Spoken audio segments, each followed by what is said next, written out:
Hi, I'm Tom Woods, and you're listening to the Libertarian Christian Podcast. Welcome to the show that gets Christians thinking about faith and politics. Get ready to challenge the status quo, expand your imagination, and tackle controversy head on. Let's stand together at the intersection of faith and freedom. It's time for the Libertarian Christian Podcast.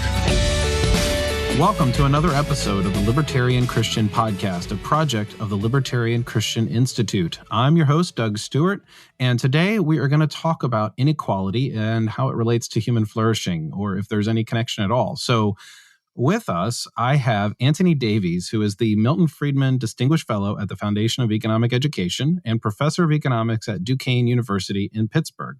He's also the co-host of the podcast Words and Numbers. Antony, thanks for being with us. Thank you for having me. So, inequality is a big deal to people on the left, and I know a lot of Christians who are somewhat concerned about inequality because it seems to them that there is a problem with some people, and more specifically, a small number of people having a lot of wealth, having a lot of money or control, or however they see things. And I think it's important for us to consider.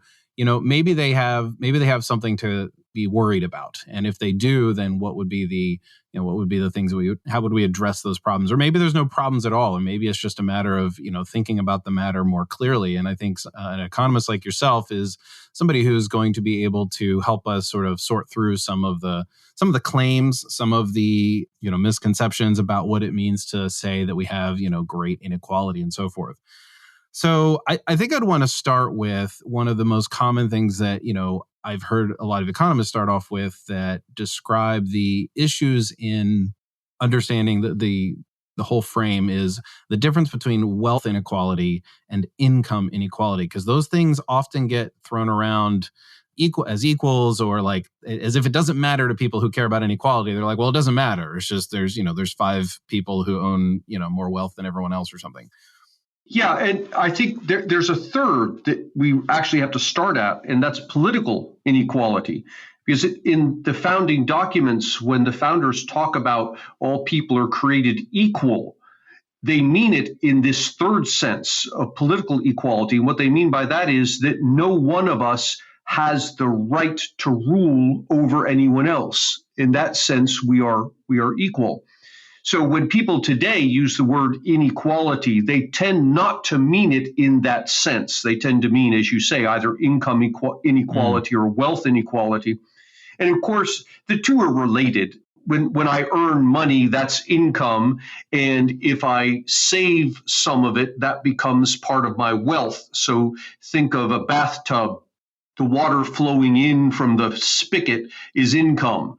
The tub of water is wealth. And so you can get these odd situations, like you can have a lot of wealth with no income. You can also have a lot of income with no wealth. For example, if I've worked all my life, I've saved a bunch of money, and I'm now retired. Well, my income is now zero, but I have a lot of wealth. I have a big savings account. Conversely, I could earn a lot of money and spend all of it. I don't save anything, in which case I have a lot of income and no wealth. How does that affect the way how does that affect the way economists think about and sort of parse the data of because it's a lot of data to think about because everybody's situation is different. And this is a thing, economists aren't nearly as concerned about inequality. There are exceptions, but generally speaking, economists aren't nearly as concerned about income and wealth inequality as non-economists are. And I believe the difference comes down to, and you used this sentence earlier, you said some people have a lot of wealth. Technically, that's not the right verb. The right verb is create. You create wealth. And if you use the right verb, all of a sudden, this whole question of income or wealth inequality takes on a completely different tenor. Because if you understand that wealth isn't something that falls out of the sky and we elbow each other out of the way to get it, and this guy got more than I did, you realize instead that wealth is created. You can create as much as you want. The way you create wealth or the way you create income is by providing things to others in your community who like these things better than they like the dollars in their pockets. So they give you the dollars and you give them this thing that you produced. And as you build up these dollars, well, this is now your income, it's your wealth. And so wealth and income are created.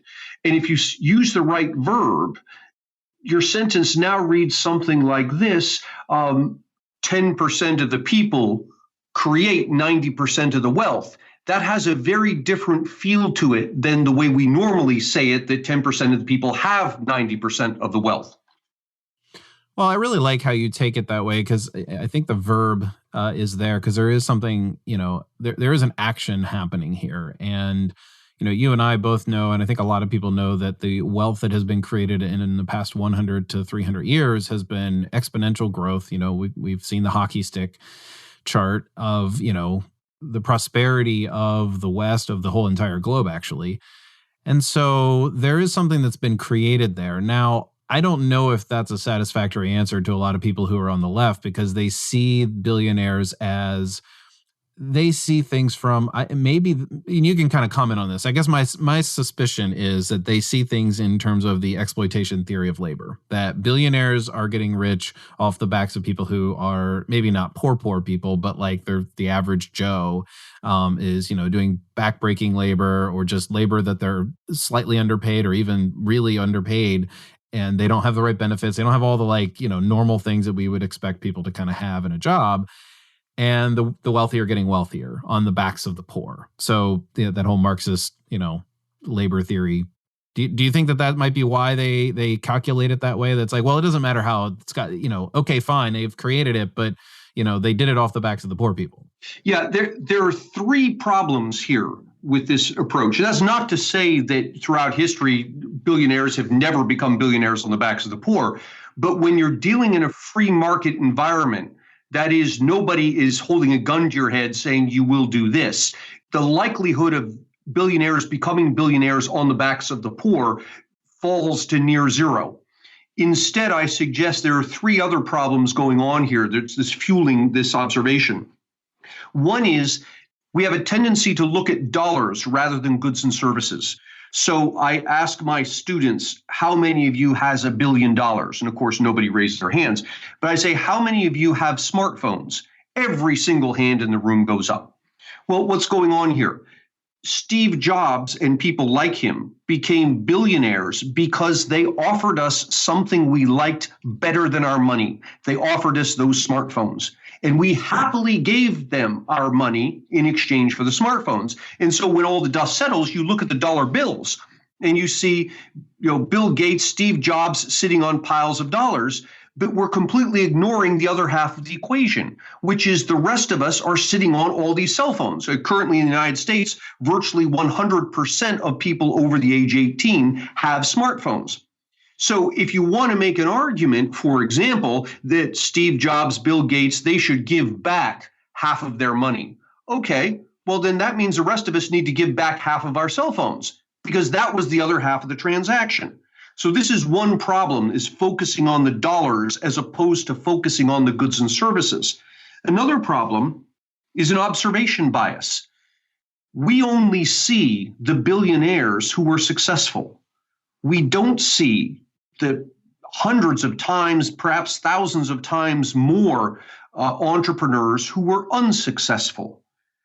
And when an entrepreneur comes up with an idea, that entrepreneur takes on a tremendous amount of risk, taking time away from earning a steady paycheck to pursuing this thing that might work, might not work, mortgaging his house to pay for the thing, taking on investors and having to give them a portion of the company, tremendous amount of risk. And if the risk pans out, the entrepreneur becomes a billionaire. If it doesn't, the entrepreneur goes away. Now, from the rest of our perspectives, what happens is the entrepreneurs that make it, they become billionaires. How do they become billionaires? By giving us things we want. The ones that fail, well, they tried to give us things we didn't want and they go away. But when we ask the question, well, what's going on with billionaires? We only look at that small fraction who made it. we're ignoring all the many, many billionaires who didn't. And so when we turn to that small fraction that made it and say, we're going to make life more difficult for you, we're going to take some of this money that you've earned through voluntary transactions, we send a signal to entrepreneurs everywhere. Be careful, because if you try something new and it blows up on your face, well, that's on you. But if you're successful, we're going to vilify you and take part of what you've earned. So that's the second problem. The third problem is we completely ignore, when we talk about inequality, mobility. So yes, it's the case. There's, X percent of people living in poverty in this country. But the vast majority of the people living in poverty in the country today, in 5 years, will no longer be living in poverty. And a decent chunk of the people who are in the top 1% today, in another 5 years, won't be. There's tremendous amount of movement back and forth. It's as if we make the same error as if we're in high school and we look around, and out of our high school, 25% of us are seniors, 25% are freshmen. And we graduate, we come back for our reunion, and we look at the high school, and 25% of the students are seniors and 25% are freshmen. And we conclude, well, nobody must ever graduate from this school because always there's 25% of them are freshmen. Well, yes, but it's a different 25% each year.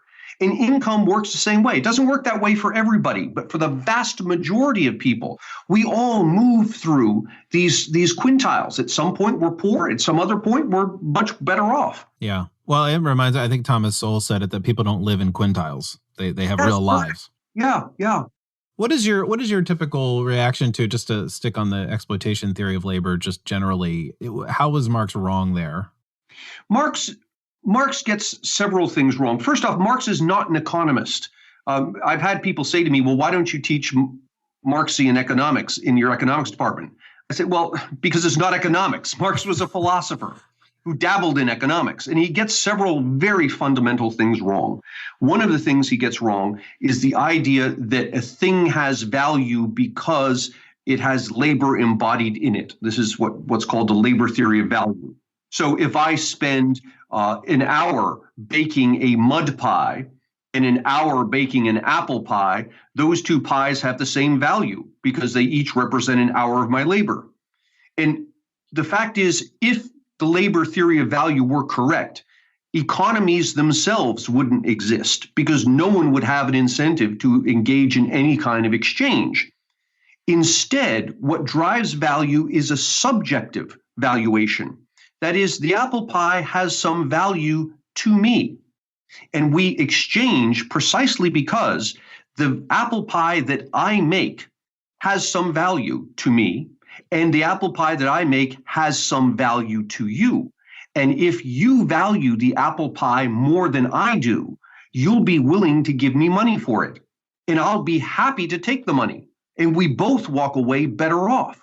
The transaction is not a zero sum where one of us gets and the other one gives. It's a mutually beneficial exchange. We both walk away with something. I walk away with the dollars, you walk away with the apple pie.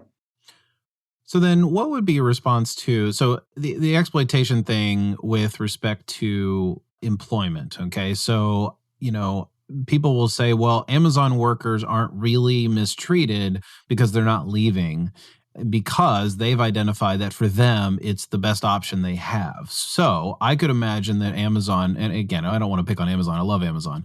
But we could imagine any big retailer or somebody like Amazon coming into a market where people are desperately poor, and so they pay them slightly better wages, but it just makes a killing for them. Whereas, and I think people look at that and say, well, look, they're taking advantage of the plight of the poor and only paying them, slightly above minimum wage, or maybe they're only paying the minimum wage because they have to. How is that not in some sense exploitative? Well, I guess there are two things going on here. One is from the perspective of the company. If I can move in with a company into an area where there's a lot of unemployed people, and I can employ them at a lower cost than I would otherwise because, well, they're desperate. They don't have jobs. Clearly, if from no other perspective, from a selfish perspective, that's good for me. And the thing that makes us uncomfortable, but it's true nonetheless, is that from their perspective, it's good for them. Now, would it be better if I paid them more money? Yes, it would. It would be better for them. But that's not the question. The question is, would it be better for them if I didn't come in and offer them jobs, or would it be better if I came in and offered them jobs? And clearly, it's better for them if I come in and offer jobs. How do I know? Because they willingly accept them. Now, here's the thing. If I can do that, I can move into an area where there's a lot of unemployment and hire people at rock bottom prices. I'm going to make a lot of money doing that. And that sends a signal to other entrepreneurs that they should come in here too, because they could also make a killing. And so other entrepreneurs start coming in, and they're doing the same thing I'm doing. They're paying rock bottom prices, except they have to pay a little bit more because I've already hired a bunch of people. And as more and more entrepreneurs come in, they start competing with each other. And before you know it, the wage rate has moved up to a much higher level because these entrepreneurs are competing for the workforce. If conversely, we look at this situation and say, this is wrong. You shouldn't come in here and pay them rock bottom prices. You should pay them a living wage. And we're going to encode this into the law, so you must do it. Okay, fine. But what signal does that send to other entrepreneurs? It sends them the signal, don't bother coming in here. And so what happens? I'll hire some people. I'll pay them the living wage. But a lot of them are going to remain unemployed, and no more entrepreneurs will come in to employ them because those entrepreneurs say there's no deal to be had here. And so we have to think, when we formulate policy that affects human beings, and we're driven rightly so by our hearts seeing that there's a problem here, we have to be very careful, because the knee-jerk reaction that would quell our hearts and make us feel good about what we're doing is often something that long-term actually makes the people worse off. I think you're getting at the whole seen and unseen problem. Yes, that's exactly right. That's exactly right. So let's use that to kind of jump into a couple cliches I've written down here that, the left often comes up. And the most recent one that I've noticed is Robert Reich, I think is how you pronounce his last name. I've never watched anything by him, so I can't quite know how he pronounces his own name. And he's not an economist either, by the way. Yeah, I know. But he's an intelligent guy, and he can weave a story for. Here's the problem that he's weaving recently, is that Jeff Bezos bought this huge mansion, and at the same time, the Whole Foods part-time employee benefits were cut. And, one way of thinking about this in my mind, the immediate thing that I thought of was, this isn't a battle between Jeff Bezos's income or wealth versus the average Whole Foods worker, or even for that matter, the Amazon worker. The competition is really between the jobs and labor and wealth created in the purchase and building of a mansion, and all of the services that entails, and the worker. So maybe it's not a complete way of thinking about it. What's your reaction to that kind of, tweet? That's basically, it was a tweet that I saw. Yeah, one of the things that people get wrong here, and I've seen Robert Reich get this wrong repeatedly, is that a wage isn't a lever that you can just throw and now, people are earning more money. It's not a lever that sets the value of the labor. It's a metric that reflects the value of the labor. The analogy I give is this: you've got a kid, and the kid's running a fever. So you stick the thermometer in there and you pull it out, and the thermometer says 104, and this is a problem. Now, two ways you might deal with this. One is you give the kid medicine to bring the fever down. The other is you scratch the numbers off and you write in better numbers. And of course, everybody looks at it and says, well, that second thing is stupid. But that's exactly what we do with things like a minimum wage or a living wage. We're not changing the underlying reality. The underlying reality is that people's labor doesn't have enough value. Instead, we're changing the metric. And we're saying, well, let's just alter this number and make it a higher number. You don't solve anything. You don't solve the problem when you do this. Mm-hmm. You certainly do feel better about yourself. But I think that's actually a dangerous thing, because you feel better about yourself. So you go and you turn your attention somewhere else, thinking, well, I've solved this problem. I can now pay attention to something else. Meanwhile, that problem festers. And now you're not only have you not addressed it, you're now not even aware of it. Well, I think the complaint, though, is that, Bezos could afford to live in a much smaller mansion, and that, they didn't have to sacrifice the employee benefits. Like there's enough profit in the company to make sure that employees have the right benefits, quote unquote, right benefits. Yeah, I guess that's the case. I had a conversation with somebody along these lines recently on Twitter, of all places. And this person was saying, well, Bezos, along these lines as well, Bezos could afford to pay his workers more. And this person was talking about all Amazon workers. Mm-hmm. If you do the math, it actually doesn't work out that way.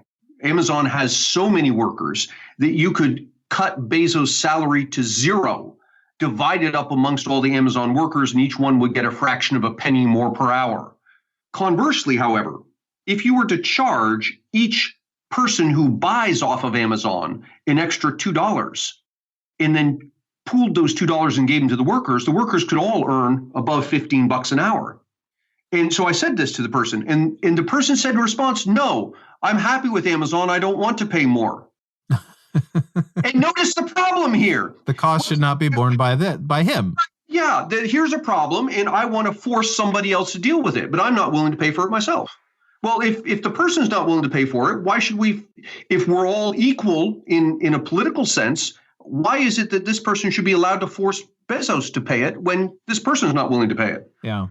You're talking about the economic value of someone's labor, and I can again, I have this progressive person in my head saying, yeah, but what about this, right? And one of the things that I think might be said would be, well, people's ability to live not comfortably, but just live with the basic necessities shouldn't depend on their economic contribution to the economy, and that there should be some sort, because we have all this wealth in our country, in our world even, and what we should have the basic necessities to eat, sleep, shelter, that kind of thing, those basic things, healthcare. I know that people talk about that our economic value is something different, and that our human value should determine that we are permitted to live with the bare necessities.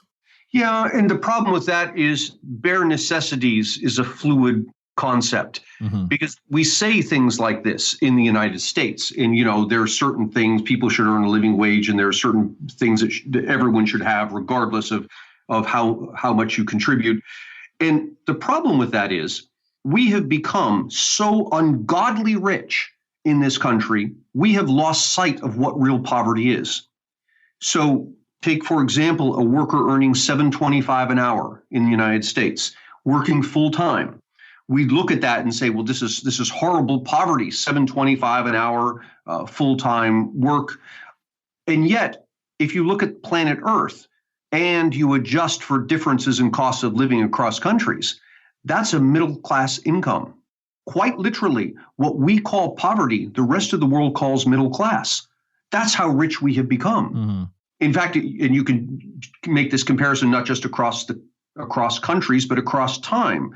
The average $7.25 an hour worker today has more purchasing power than the average middle class American 100 years ago.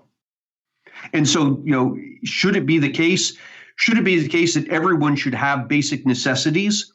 My first answer is yes, but be careful what you mean by basic necessities, because it's easy to become so rich that you think that what you think is poverty actually isn't poverty at all. Mm-hmm.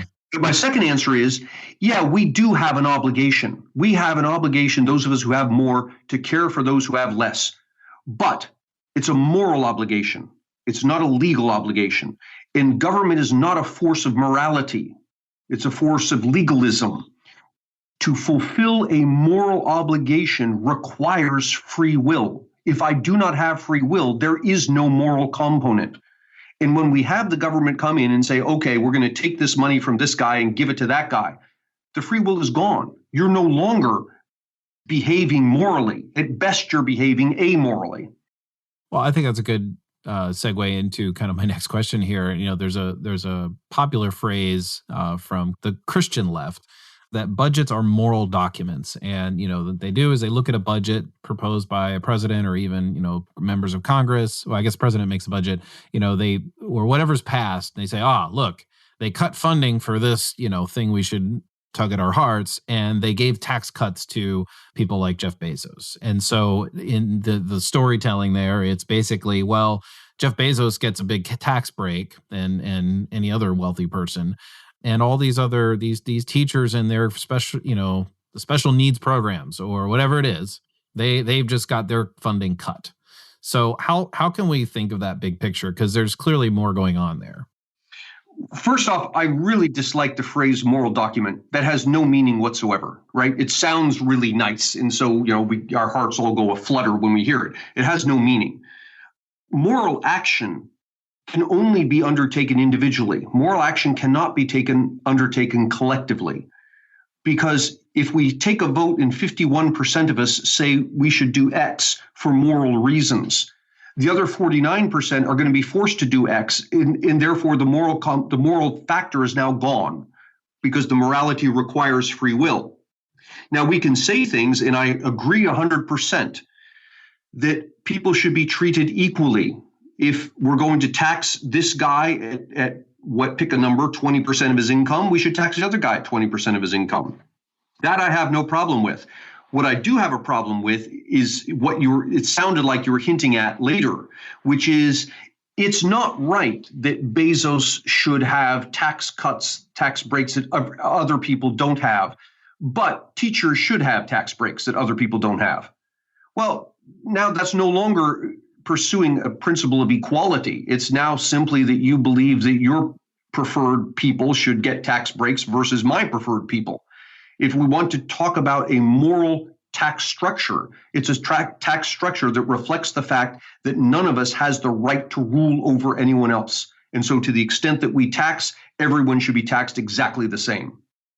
Hey everybody, Bob Murphy here. Wanted to let you know that on April 20th of 2020, I am going to be debating at the Soho Forum in New York City, and the topic is going to be whether Christians should support free market capitalism. So of course, I'm going to be in the affirmative.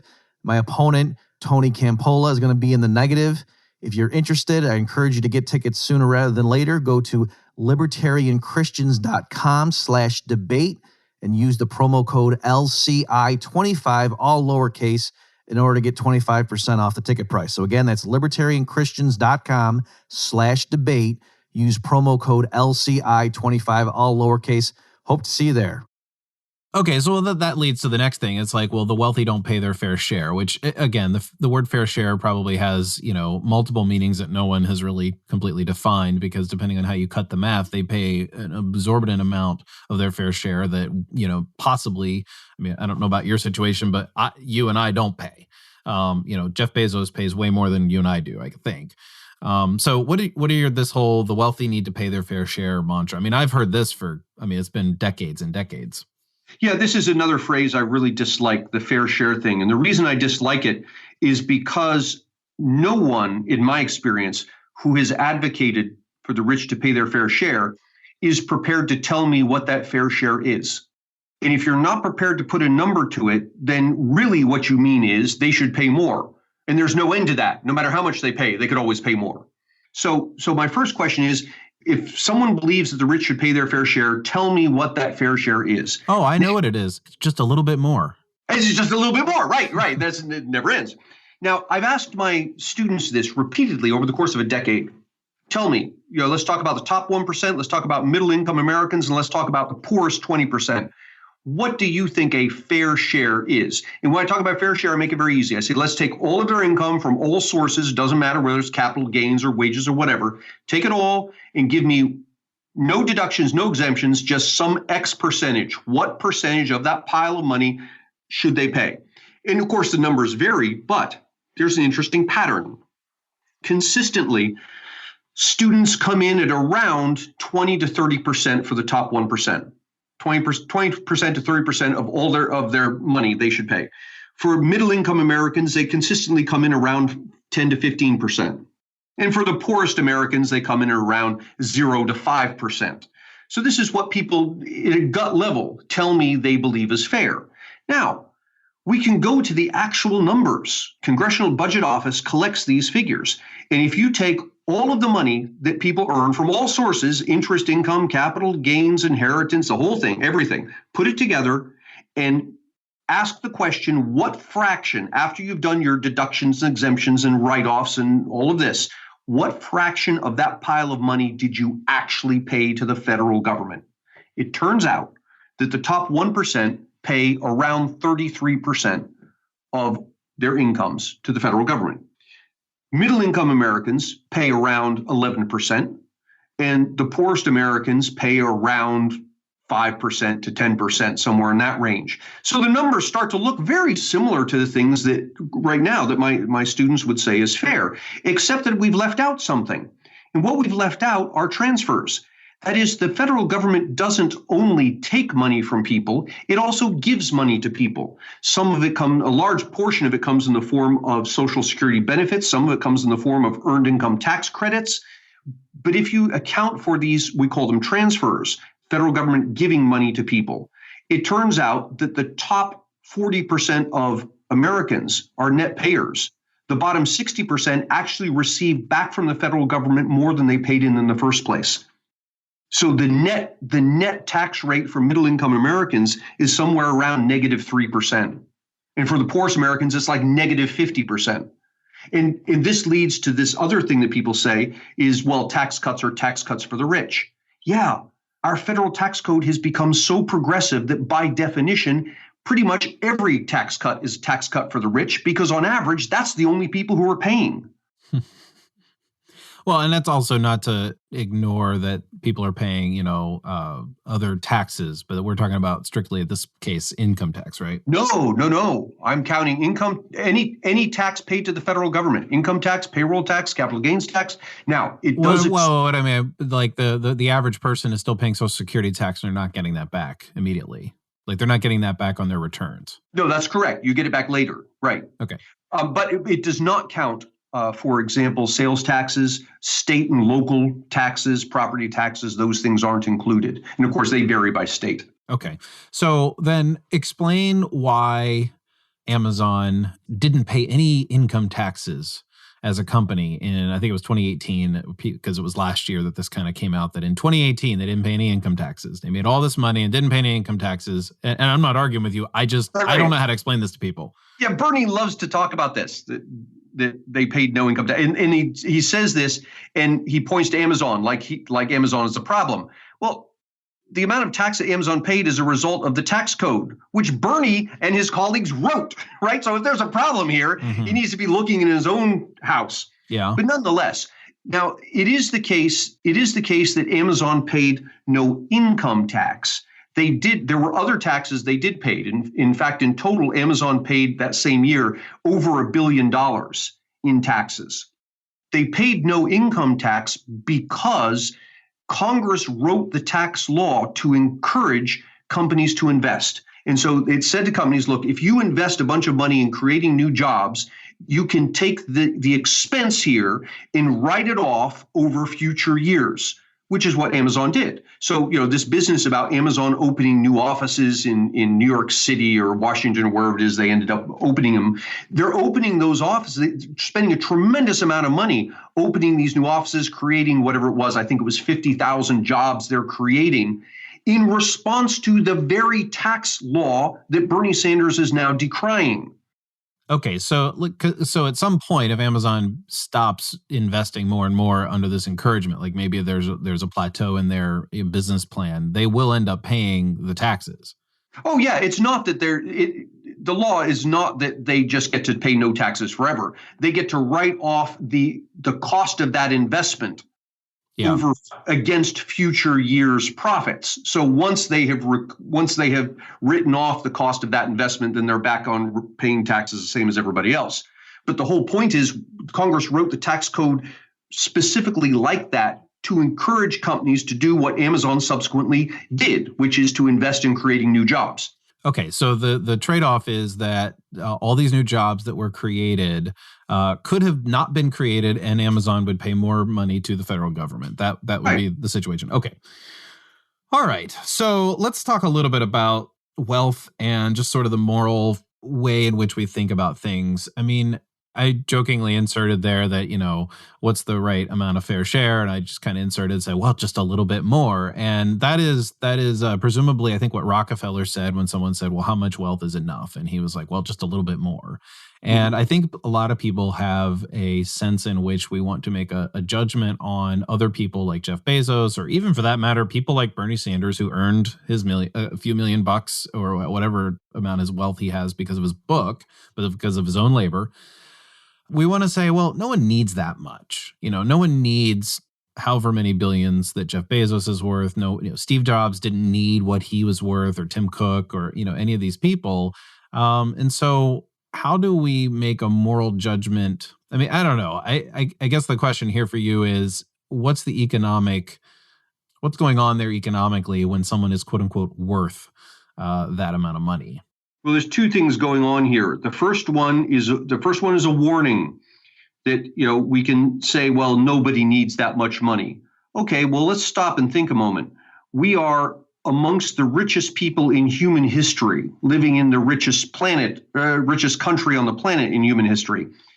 And we're looking up to the few people who have more than we do, saying nobody needs that much money. Okay, why don't we turn around and look at the oceans of humanity below us who have less than we do, who could rightly be saying to us, well, nobody needs all that. You don't need Disney Plus or Netflix. Exactly. You don't need a cell phone. You don't need, central air conditioning. So, if that's the argument we're gonna make, we need to be cleaning up our own house first. So everybody move into 1-bedroom apartments, give up your car, start, walking to work or taking the bus, get rid of your cell phone, all that money, give it to the poor. And then we can talk about whether somebody needs billions of dollars. So that's the warning. The second thing here is a correction. And that is, we have this tendency to think of the rich as hoarding wealth. And so you say, well, there's this billionaire and he has billions of dollars and he's just sitting on it, as if he's somehow sucked it out of the economy. And sometimes people will follow with, well, if the billionaire spent that money, that would stimulate the economy and that would be better for the rest of us. Well, the fact is that money is being spent. It's just not the billionaire who's spending it. What happens with the billionaire's wealth? It's invested in stocks, in companies, some of it directly into banks as savings. And what happens? The companies use that money to create jobs, to expand. The banks turn around and loan that money out to people who want to borrow to build a house or to buy a car or an education or whatever it is. All of the billionaires' billions are being spent. They're just not being spent by the billionaire. They're being spent by somebody else. Okay, so what's happening there is their wealth is doing something that is often unseen. And, I don't think it takes an economics degree to kind of wrap your head around that. It's like the money isn't just, it's not cash, it's not under their mattress. In fact, they probably, my guess is they can't really just, if they wanted to take it out of the economy, it would be a tremendous act to do so. It's not like they could just cash it out. Not only that, they come out with a lot less. So take Bill Gates. I don't know what his current wealth is. Let's say $90 billion. That's not $90 billion cash. It's in stocks and bonds and whatnot. If he were to cash that out immediately, he would tank the stock market. And so he wouldn't end up with 90 billion. He'd end up with a lot less. What? I don't know, but something. But the fact is, it's not like he has $90 billion bills sitting in his living room. So you're saying that his wealth benefits us? Yes, it does. That is tough to wrap your head around, and I think it's an important thing to point out. I think another issue that people talk about is what that wealth can buy them. Now, so Bill Gates can't take out all 90 billion, but he can spend a few billion getting politicians to write regulations so that he doesn't have to pay as much, or that he can expatriate the taxes that's paid in other countries and things like that. I've been, in kind of researching why people really don't like income inequality or wealth inequality in general, is that it creates problems for democracy. It creates problems morally, because what happens is when wealth concentrates, and we all don't get wealthy together, but there's just this like handful at the top, that what they tie their money up in has adverse effects on the rest of us in ways that we have either no or very little power to actually reclaim, balance of democracy or power there. Yeah. And to the extent that the majority of economists do care about income inequality, it's on this point. And that is that the rich can, as you say, in effect, buy elections or buy regulations, pay off, influence politicians to get favorable treatment under the law. Now, that is a problem. But notice something. It's not an economic problem. It's a political problem. That is that we are in a society in which political favors are for sale. Now, that largely is the case in the United States, and it is largely the case because we have allowed the federal government to become unloosed from its constitutional constraints. Under Article 1, Section 8 of the Constitution, there is a list of about 9 things that the federal government is allowed to do. And the federal government today does tens of thousands of things more than what's listed in Article 1, Section 8. The more the federal government does, the more valuable it becomes for people with money to turn to politicians and say, well, write this regulation to help me out, to help my business. And of course, it's not as seedy as that. They'll make good arguments as to why a particular regulation would be in the interest of consumer safety, or would actually help me to create jobs, which would help people. But really what they're doing is trying to influence legislation to help them and their companies. That is the antithesis of political equality.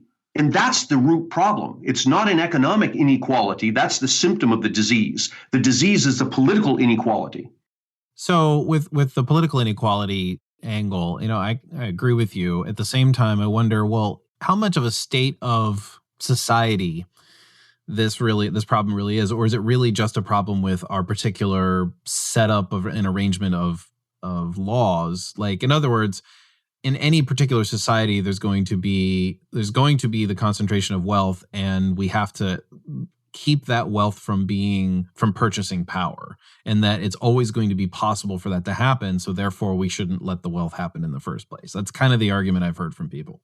Yeah, the problem is that there's something for sale, the political power, and if we try and address it from the back end of getting rid of the billionaires, we don't correct the root problem. The root problem is that there's political power for sale. And if you don't have billionaires paying dollars, you'll have somebody else paying something else. And the most simplest case, if there's nothing for anybody to pay to buy the political power will be directed to help cronies, people who are my relatives, my friends. There's nothing you can do to stop the political power from being directed towards special interests other than eliminate the political power. The way you do that is through a constitutionally restrained government. Yeah. Okay. So one more thought here, and then I'll maybe get some overall take from you on this, is the whole idea of charity, that if you reduce things like marginal tax rates, that actual charity by the wealthy actually decreases because it costs them more to give. Yeah, there have been studies that show this, and this is correct. But I think we think about it incorrectly if our focus is on how do we tweak the tax code to encourage people to give more. If you look at the numbers, Americans are amazingly generous. Americans donate to charities annually more than the federal government spends on all of its welfare programs combined. We're tremendously generous people.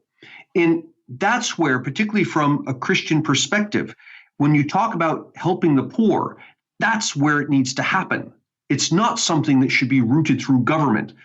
Not only because of all the inefficiencies of government, but because when the rich aid the poor, the two groups come together in community. And there are people who are giving and people who are needing, and there's a connection that's made. When we introduce the government, we break that connection, we break that community, and we reduce the poor to be problems that we have to solve, mouths that we have to feed.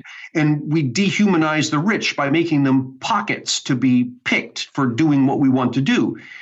Inserting the government between those two groups I don't think it will, but it may help solve the problem of poverty, but you have removed all of the humanity from it. And if you remove the humanity, why bother? Yeah, I mean, I think that's one of my biggest, kind of underlying concerns about the whole, achievement of something. I opened this up talking about human flourishing, the achievement of something like the common good or human flourishing or, shalom, however you want to phrase it, is that relationships aren't restored between, in a just tax your way out of this problem situation or redistribution and all of that. I don't see the kingdom of God, embodied in a tax structure that people are just writing a larger check than they otherwise would, and other people are receiving, larger sums of money from the government through that system than they otherwise would. I mean, yeah, on the one hand, results are what they are. And even in theory, if people are no longer destitute because of our tax system, okay, that's one outcome that's not bad, but it doesn't show or demonstrate the kind of community and fellowship and I don't know, I just want to call it human flourishing. Like, we're not flourishing together. We're just writing each other checks and we can not be bothered with those poor people over there because I wrote my check to the government and the government's going to take care of them. There's an attitude issue there. You're absolutely right. I think it's even worse than what you've described, because it's not simply that we've broken community, the two groups aren't coming together. But when you insert the government, it's very easy for the poor, instead of seeing this money coming to them as gifts freely given, they can come to see it as entitlements. It's what they're owed. And similarly, the rich, instead of seeing it as I'm giving to people who need, they start to resent. And so not only have you broken the two groups apart, but you've changed their attitudes to the whole process from giving and thanks to resentment and entitlement. Well, we have talked about so many of these issues that deal with economics and directly with, inequality, but you actually host a podcast that talks about more than just this one topic. That's right. So tell us a little bit about your podcast, because I've enjoyed listening to it. It's not super lengthy and it's a conversation, so it's really entertaining. So tell us about what you cover and what the purpose is. My podcast is Words and Numbers. I co-host it with my colleague, James Harrigan, who's a political scientist. And we're half-hour episodes. We come out every Wednesday, and we talk about stuff like this, all sorts of things that are going on in the world through the eyes of an economist and a political scientist. So you can find us on all the major podcast players and also on wordsandnumbers.org. Excellent. Well, thank you for joining us to talk about what I think is an important issue to consider. And I have definitely been educated on this during this conversation, and I hope our listeners will as well. Thanks for having me. Thank you for listening to another episode of the Libertarian Christian Podcast. If you liked today's episode, we encourage you to rate us on Apple Podcasts to help expand our audience. If you want to reach out to us, email us at podcast@libertarianchristians.com. You can also reach us at LCI Official on Twitter. And of course, we are on Facebook and have an active group you are welcome to join. Thanks for listening, and we'll see you next time. The Libertarian Christian Podcast is a project of the Libertarian Christian Institute, a registered 501c3 nonprofit. If you'd like to find out more about LCI, visit us on the web at libertarianchristians.com. The voiceovers are by Matt Bellis and Catherine Williams. As of episode 115, our audio production is provided by Podsworth Media. Check them out at podsworth.com.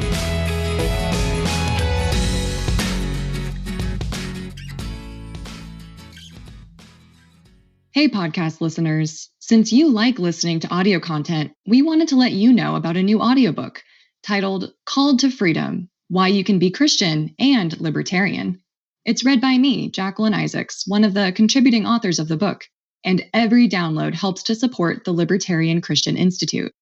To learn more and to download the audiobook today, go to calltofreedombook.com.